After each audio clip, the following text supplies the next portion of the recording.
Welcome to the Urban Garden Initiative's gardening series. In this series, we will be going over step by step how to start and take care of a garden. Make sure to follow the Urban Garden Initiative on YouTube to stay tuned for all of our gardening videos. Today, we will be going over what type of produce grows best in which regions and talking about what to do with your produce. The USDA Plant Hardiness Map is a really useful tool for determining what type of plants you can grow in your region if you live in the United States.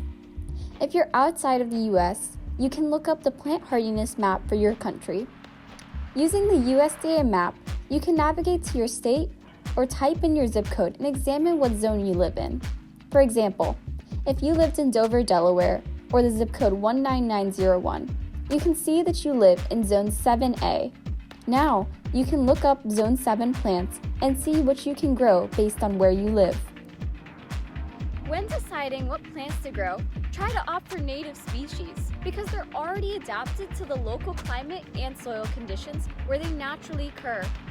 These important plant species provide nectar, pollen, and seeds that serve as food for native butterflies, insects, birds, and other animals.